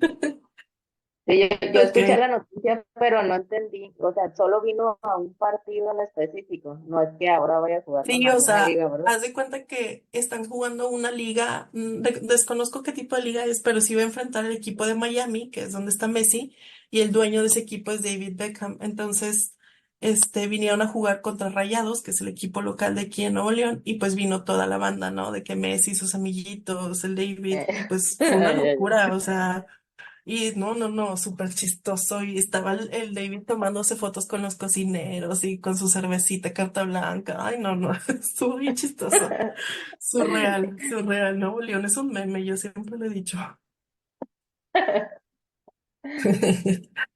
Pero bueno, vamos a pasar al último tema, qué es lo que aplica en México. Miren, como sabemos, las normas internacionales, hay jerarquía para los documentos, se los voy a presentar también en otra clase, pero hay una jerarquía para saber cuáles son los documentos que son o que se sobreponen a otros. ¿A qué me refiero con esto? Si bien México ahorita, como les comento, afortunadamente está teniendo muchísima investigación, las industrias farmacéuticas están volteando a ver a México al fin, después de mucho tiempo, para participar en más estudios más novedosos, no solo en los típicos, ¿no? Sino ya están metiendo aparatos médicos y eso es un avance, créanme, muy grande para México y un beneficio muy grande para todos, tanto para la población como para las personas que nos dedicamos a esto. Es muy bueno. ¿Cuál es el problema que tiene México siempre? Son sus leyes desactualizadas.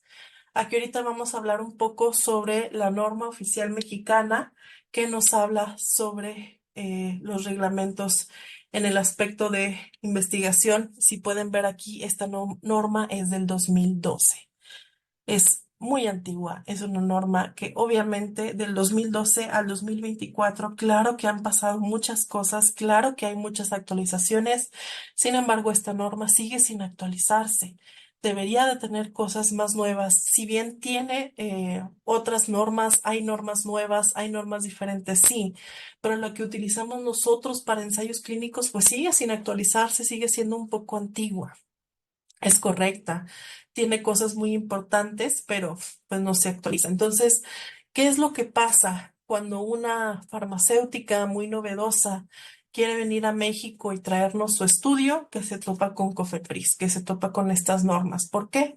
Porque la farmacéutica dice, no sé, por ejemplo, ahora un tema que está muy novedoso, muy actual, a mí en lo personal me parece increíble, que es el de dispositivos médicos.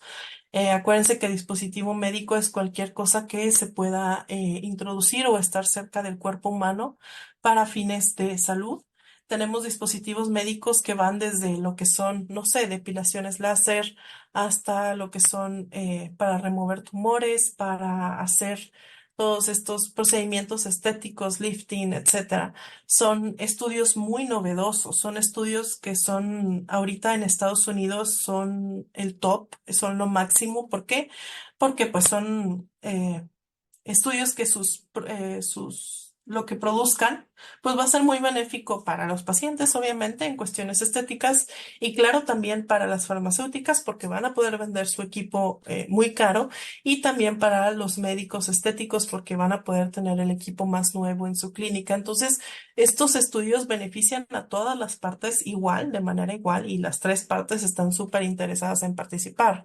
Yo creo que es más fácil que un paciente quiera participar en un estudio antiarrugas a que un paciente quiera participar en un estudio para, no sé, artritis reumatoide, porque pues todos buscan esto novedoso, ¿no? Lo que es, todo lo que es estético, todo lo que es mejora de la apariencia.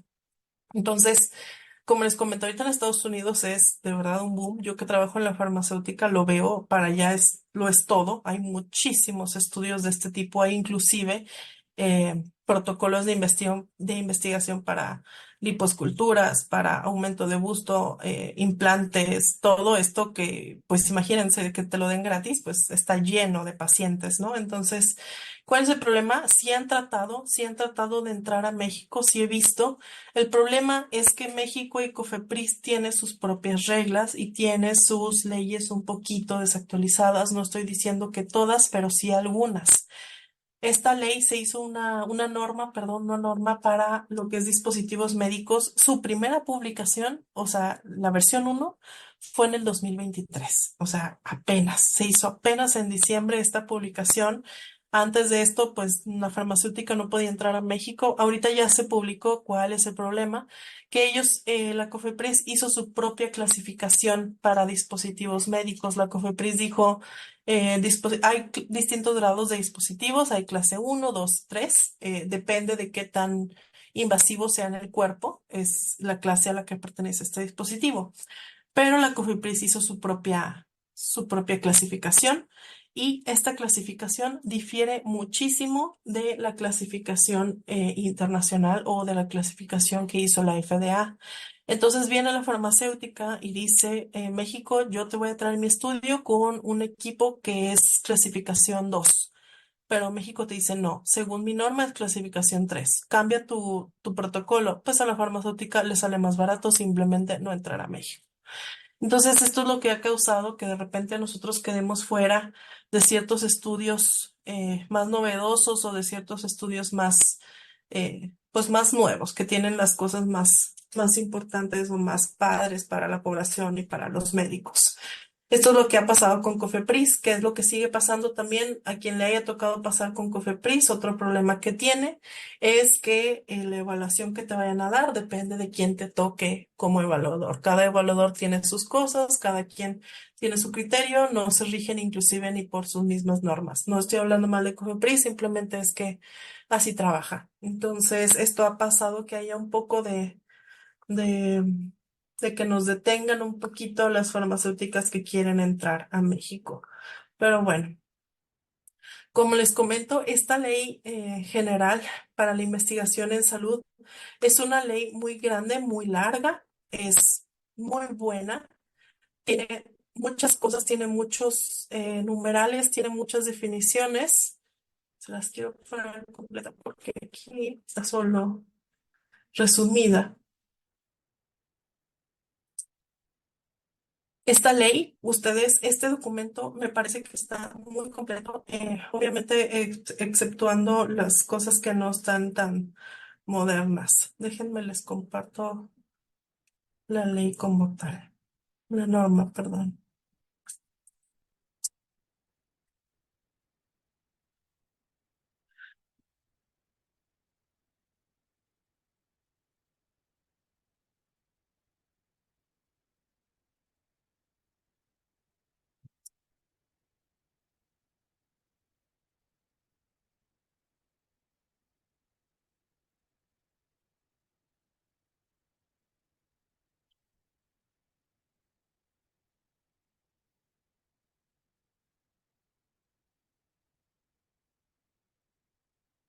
Bien, estas normas ustedes las pueden encontrar en el diario oficial de la Federación.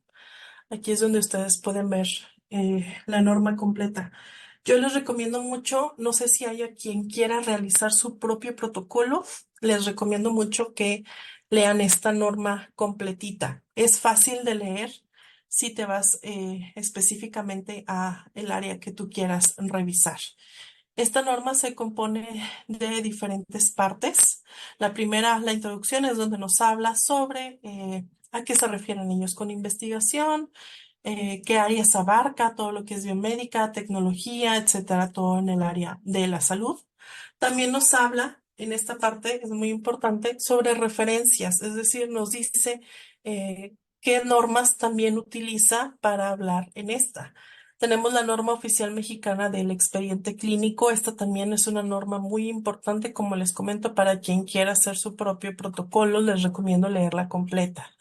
También nos habla sobre lo que es la farmacovigilancia. Como les comento, miren, es desde el 2002. O sea, son normas muy, muy antiguas que ya no se han actualizado, pero tenemos que seguirlas porque estamos en México. Tenemos que regirnos por estas normas. Sí podemos, obviamente, incluir estándares internacionales para nuestros protocolos, porque son estándares internacionales, como es la buena práctica clínica y la ICH-6. Sin embargo, aquí en México siempre va a tener más peso las normas mexicanas. Nos habla un poco sobre definiciones, qué son los comités, qué son las enmiendas. Esto es muy importante que lo lean quien no esté muy familiarizado, quien no conozca mucho de investigación clínica y quiera conocer a fondo, porque de repente se van a topar con que, no sé, por ejemplo, a mí me pasó cuando apenas iniciaba, que me decían, oye, se va a hacer una enmienda al contrato. Y yo decía, ¿cómo que una enmienda? ¿Qué es una enmienda? Entonces, este tipo de definiciones las pueden ustedes ver completas aquí en la norma oficial mexicana. Nos habla sobre los informes que se tienen que hacer, quién es el establecimiento, cómo se va a hacer, quién es el patrocinador, qué se considera algo invasivo y qué es un protocolo. Entonces, como les comento, tiene sus definiciones muy específicas para cada uno. Otra parte que me gusta mucho de la norma que ustedes pueden utilizar para sus proyectos es que te dan el formato que tiene que tener si tú quieres hacer un protocolo de investigación. Aquí viene exactamente qué es lo que tiene que tener. Su título, su marco teórico, cuál es el problema, antecedentes justificantes, si es que tienes una hipótesis, si es que hay un objetivo general o si solamente vas a hablar de objetivos específicos, tus materiales, cuál va a ser el diseño, cuáles son tus criterios de inclusión y de exclusión, cómo vas a capturar tus datos, qué vas a procesar, cómo vas a analizar tu información y cómo la vas a interpretar. Y también te dice que tienes que tener tus referencias, tienes que agregar los nombres y firmas de los investigadores o quienes van a participar. Esto está muy bien, me parece excelente para, les comento, si alguien quiere hacer un protocolo desde cero y esto lo puedes aplicar tú, ya sea protocolo de investigación clínica o si quieres hacer un protocolo académico, pues ya lo puedes tú aplicar a lo que necesites, pero me parece muy bien que tenga específicamente. Ya más adelante te habla más a fondo, ¿no? Si, bueno, te dice, ok, tienes que ponerme cuál es el riesgo de tu estudio según el artículo 17 del reglamento. Bueno, ya te vas tú a buscar el artículo y ver en qué califica. Te dice hasta las cartas que tiene que tener, a dónde tienes que entregarla, si lo aceptan, cómo vas a proceder, si en caso de que no te lo acepten, qué tienes que hacer. Y bueno, también te habla de cuáles son los deberes o qué tienes tú que realizar, si vas a hacer un informe, qué tienen que tener tus informes, qué vas a utilizar. También tienes que hablar sobre cuáles van a ser tus aparatos y tus instrumentos que tú vas a realizar o que tú vas a utilizar para tus estudios. También habla sobre las instituciones, qué institución puede participar, qué tiene que tener tu institución para poder ser considerada un centro de investigación. Nos habla sobre los comités de éticas, cómo tienen que estar formados, si tienen que tener diferentes profesiones, que era lo que les comentaba, los miembros, quienes van a participar. El investigador principal, que como sabemos es el encargado de que se lleve a cabo este protocolo y en quien va a recaer el 100% de lo que se va a realizar o de las posibles consecuencias de cualquier cosa que se realice en el estudio. Él es el encargado y él es el que tiene que velar principalmente por la seguridad de los pacientes. Y bueno, aquí también te menciono este punto muy importante que era lo que les comentaba. Esta norma, la norma que están presentando, la 2012, concuerda con las siguientes normas internacionales parcialmente. La Declaración de Helsinki, que es la que les comentaba, y este otro que es un protocolo de Estambul, que nos habla sobre la documentación y los manuales que hay o que se hicieron cuando hubo todos estas investigaciones no éticas en los seres humanos. Te dice que están utilizando la Helsinki como su base, no está utilizando otra norma ni está utilizando, por ejemplo, la ICH, no te está diciendo que use la ICH, se está basando 100% en la Helsinki. Y lo padre de estas normas también es que en su bibliografía puedes encontrar otras guías que te pueden a ti servir para ir revisando más a fondo sobre lo que tú quieras hacer en tus estudios o lo que tú quieras publicar. Entonces, si te pones a buscar la bibliografía, sí tiene otras fuentes que son interesantes o que son importantes para tu estudio. Y esta es la norma 2012 que nos habla específicamente de la investigación para la salud en seres humanos y para los proyectos. Está cortita, si ven, es rápido de leer si te vas específicamente a lo que tú quieres realizar. Es importante que sepan, si se van a dedicar a esto, cuál es la norma que nos rige en México. Y es esta, la 2012.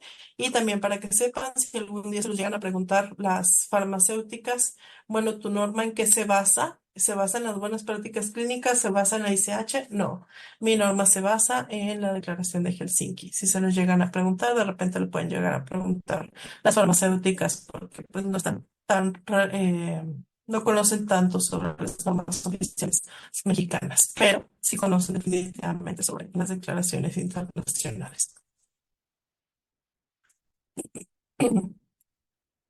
Y bueno, otro organismo que ustedes también deben de conocer es la Comisión Nacional de Bioética, que como les comenté, son todo lo que se encarga de bioética, son los organismos encargados de ver que lo que tú estés haciendo en tu investigación sea ético, vaya con las pautas y que no estés haciendo ningún tipo de daño a tus pacientes o a los sujetos de investigación. Em, Está conformado igual por distintas personas de distintas profesiones y siempre van a actuar estas comisiones en interés de los participantes, casi nunca en interés de los investigadores. Este comité trabaja también de la mano de lo que son las normas o las regulaciones internacionales, no solamente trabajan con las mexicanas y se busca que pues nuestro protocolo sea benéfico para todas o para gran parte de la población. Como les comento, bueno, se encargan de ver que los temas específicos sí sean éticos, que los puntos sean buenos para todos los participantes. También hablan de promover o de crear otros centros de bioética o de ética para hospitales. De repente hay hospitales que cuentan con su propio comité de ética y hay otros que son comités de éticas privados. Ya tú decides con cuál quieres participar o de repente hay hospitales que si tú vas a hacer tu protocolo tienes que participar con el comité de ética que está en tu hospital. No puedes buscar un externo, pero esto ya depende de cada hospital. Y bueno, lo que me lleva a la última parte, que es cómo se autoriza un protocolo de estudio, cómo trabaja COFEPRIS para autorizar un protocolo de este tipo, de lo que les menciono. Tú tienes tu protocolo o tú tienes tu estudio, tú haces tu registro ante COFEPRIS, dices, oye, quiero mostrarte este estudio, ¿qué quiero hacer?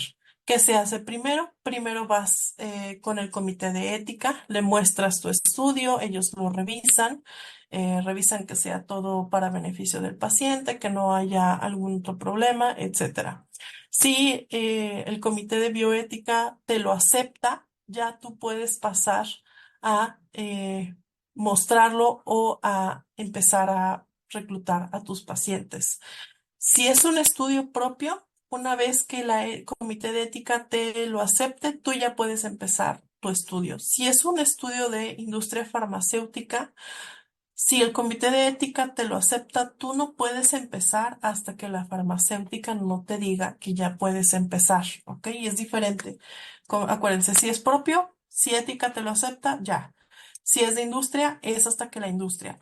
Diferente es si la industria te lo acepta pero ética todavía no, no puedes empezar. Entonces, ya va a depender completamente de con quién estés trabajando, pero la industria sí se maneja mucho, mucho, mucho por sus tiempos y por la ética. No van a permitir que tú inicies un estudio si el comité de ética todavía no te ha aceptado y viceversa. No puedes empezar un estudio aunque ética ya te lo haya aceptado, pero si la industria todavía no da el banderazo para iniciar, no puedes empezar a reclutar a tus pacientes. Entonces, este proceso no suele ser tan tardado. Los comités de ética no suelen tardarse mucho, sobre todo cuando estás trabajando con la industria. La industria farmacéutica sí se desespera mucho con los tiempos y eso ya lo saben los comités privados. Eso ya para ellos es normal. De hecho, hasta le dan un poquito más de importancia en tiempos a los que son de farmacéutica, porque si no, México queda fuera, si no, el sitio queda fuera, etcétera. Entonces, de repente va a pasar que si tú estás trabajando con una farmacéutica y la farmacéutica te dice, bueno, tu centro está perfecto, tu investigador principal me agrada, los pacientes que vas a meter, todo está excelente. Pero, ¿cuáles son los tiempos de tu comité? Esta es una pregunta que hacen mucho la industria para saber si les conviene trabajar contigo o no.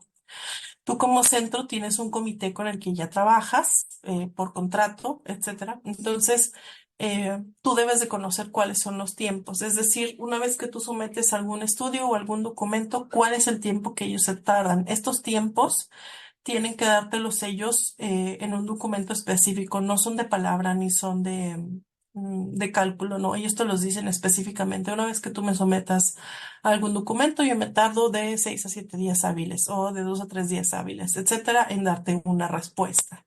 Esto para la industria es muy importante. Si la industria te dice, oye, este es un ensayo, como por ejemplo cuando pasó lo del COVID, la industria decía, mis ensayos quiero que sean aceptados y que trabajen rápido. Yo no quiero estar batallando con comités o con cualquier otra organización. Entonces, la industria sí dejó fuera muchos sitios. A lo mejor México sí entró, pero dejó fuera a sitios que su comité se tardaba mucho en aceptarlo. ¿Por qué? Porque tenían mucho trabajo o porque sus reuniones eran a lo mejor no eran semanales, etcétera. Entre más rápido trabaje tu comité, más oportunidad tienes de que la industria te acepte a ti como sitio. Eso también es algo que voy a enseñarles más adelante, cómo la industria te elige, pero que tengas un comité rápido es una parte muy, muy importante.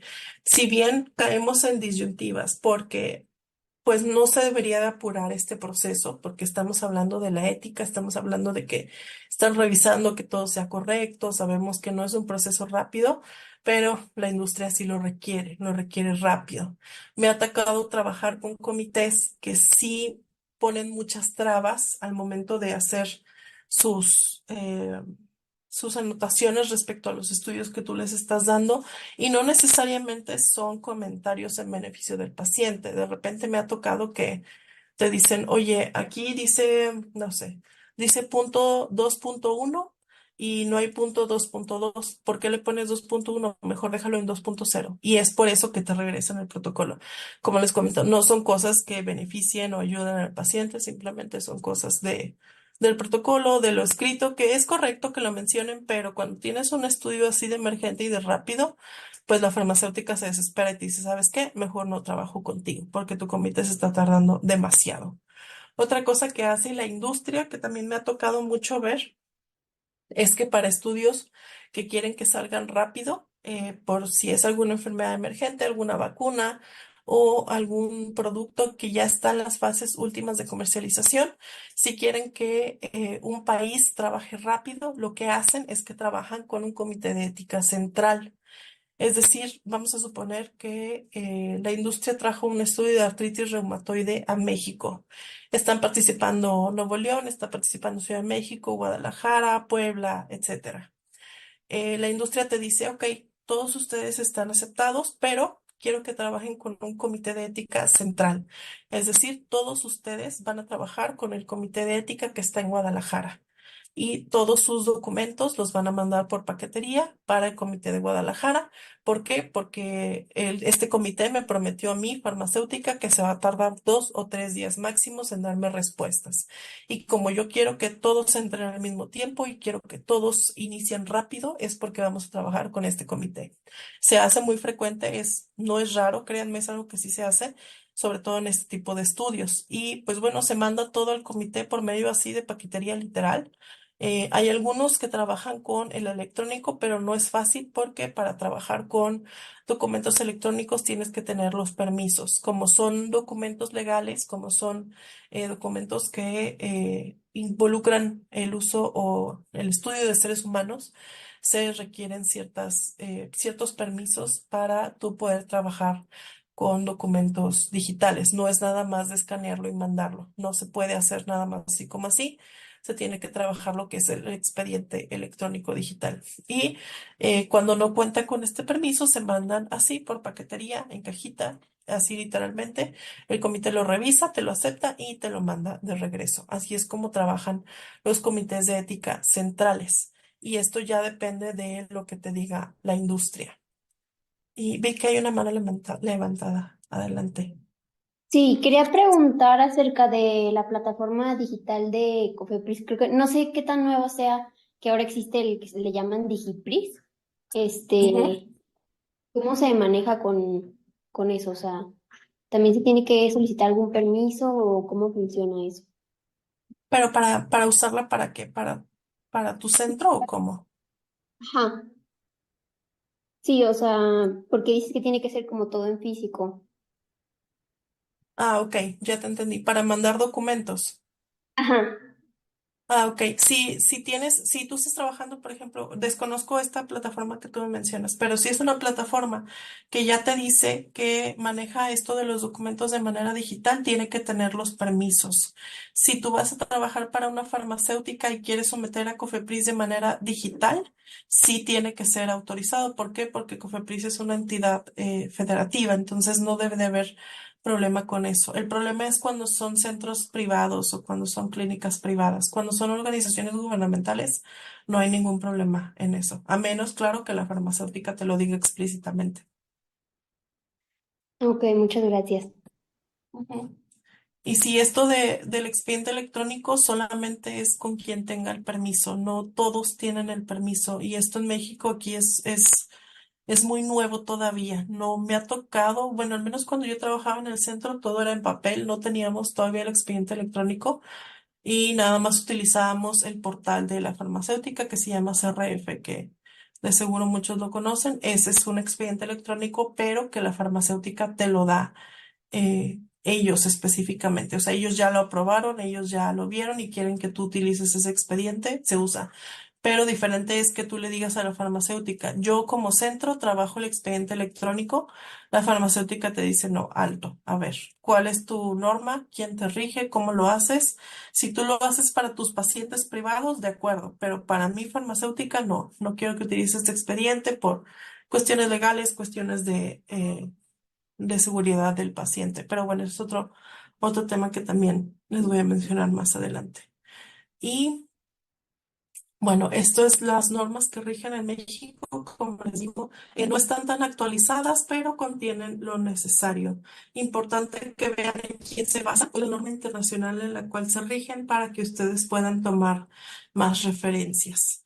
Y como conclusión de lo que vimos el día de hoy, acuérdense lo que les comenté, pues tenemos conductas anteriores que no eran correctas, que fue lo que marcó la pauta para que podamos nosotros hacer las leyes y podamos tener estas declaraciones o estos documentos internacionales que marcan ahora sí las pautas correctas para la investigación en seres humanos. La norma más importante que nos va a regir para esto, para investigación, y guárdenla y ténganla en la mano si se van a dedicar a esto, es la 2012, la NOM 220 SSA3 2012. Esta es la norma que nos va a regir. Y acuérdense, esta norma se rige o utiliza mucho de la Declaración de Helsinki, ¿ok? Por si se los llegan a preguntar a alguna farmacéutica o en algún lado, si les dicen, bueno, tu norma oficial mexicana, ¿en qué se basa? Porque tiene que tener alguna base, es en esta declaración internacional. Y pues bueno, como les comento, la ética es un tema muy, muy importante en eso de investigación. Tristemente, todavía estos estudios antiguos repercuten aún en que haya personas que crean que nosotros vamos a experimentar con ellos, que vamos a experimentar con su cuerpo o a ver qué les pasa o que les vamos a inyectar algo para ver cómo evolucionan. Todo esto es consecuencia de estos estudios antiguos que se hacían. Ya nada más queda en nosotros el poder explicarles de manera correcta qué es lo que se está realizando. Inclusive, no sé si les haya pasado, si ustedes trabajan en investigación y alguien les pregunta, ¿qué te dedicas? Y tú dices que haces investigación, luego lo primero que te dicen es, experimentas o haces cosas con humanos o estás haciendo experimentación o también el otro comentario es de seguro ganas mucho dinero, etcétera, porque hay esta creencia de que se nos paga por experimentar con las personas. Entonces, bueno, ya queda en cada uno de nosotros comentar sobre que no es así, ¿verdad? Definitivamente no es así. Todo esto está regido internacionalmente por muchas, muchas normas, el cómo no se deben de hacer las cosas y el cómo ahorita en la actualidad se hace todo de manera legal y que siempre está en constante actualización. Estas normas se actualizan constantemente. Entonces, pues bueno, como les comento, ya queda en cada uno de nosotros, pues hacer esta labor de educación a la población, que sabemos que es diferente en Europa y en Estados Unidos. Allá no, allá sí son muy de meterse a protocolos de estudio, les gusta mucho porque pues sí ven los beneficios y sí están bien informados, sobre todo en Europa. En Europa es, no, la población es excelente, no batallan para nada. Pero bueno, aquí en México seguimos con esto. Y espero que les haya servido lo que vimos el día de hoy, no solo para su práctica, sino para su día a día. Y yo siempre les pido que por favor se lo comenten a otras personas para que tengamos más apertura en esto de la investigación y podamos tener más estudios con más beneficios para la población en general. Si hay alguna duda, por favor díganme. Si no, terminamos súper temprano. Yo estas clases les dije a las chicas que me le pusieran 2 horas y media máximo, pero vi que le pusieron tres. No, nunca nos vamos a llevar 3 horas. Son temas muy rápidos para que sepan. Pero bueno, ¿hay algún comentario? ¿Alguien quiere decir algo? Si no, los dejo ir.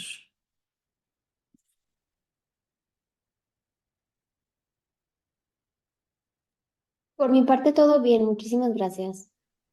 Gracias a ti. Por parte todo Una, bien, gracias. sí, una Ok, pregunta.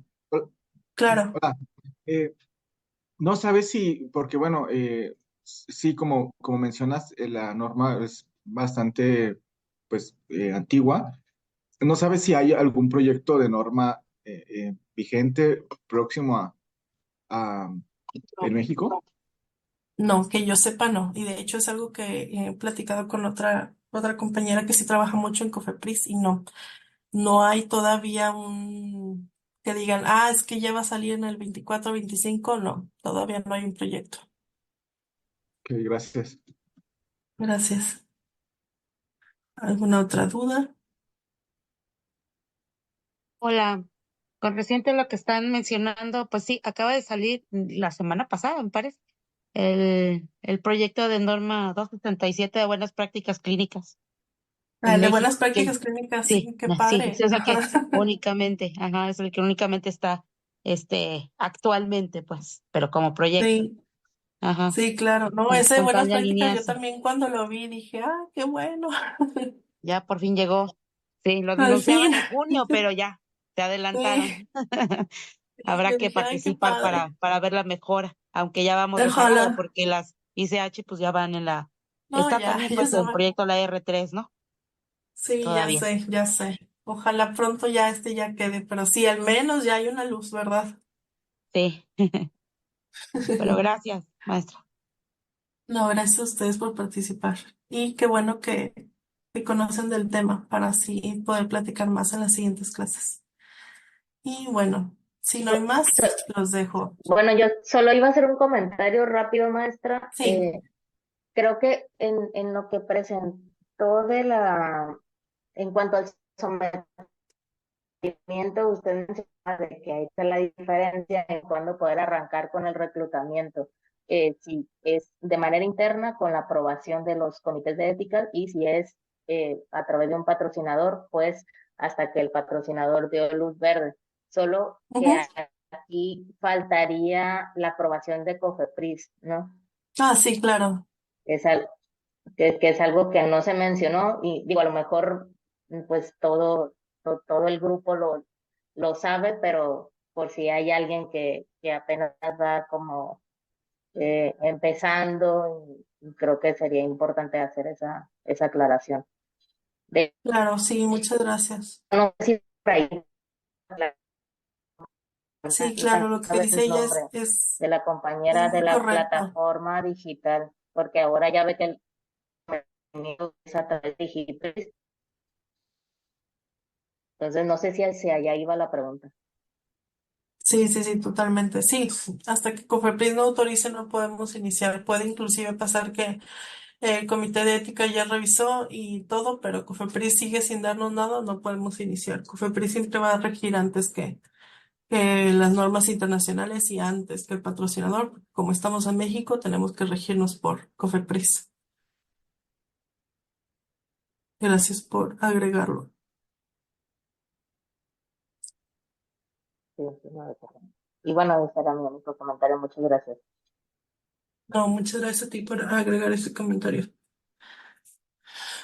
Bueno, pues entonces los veo el siguiente sábado. Igual el siguiente, yo creo que 2 horas y media máximo. 3 horas no creo no llevarme nunca, pero igual siempre va a estar abierto ese tiempo por si hay dudas, ¿eh? Claro, no crean que solamente 2 horas y ya. Si hay más dudas, nos quedamos más tiempo. Quien se quiere quedar, obviamente.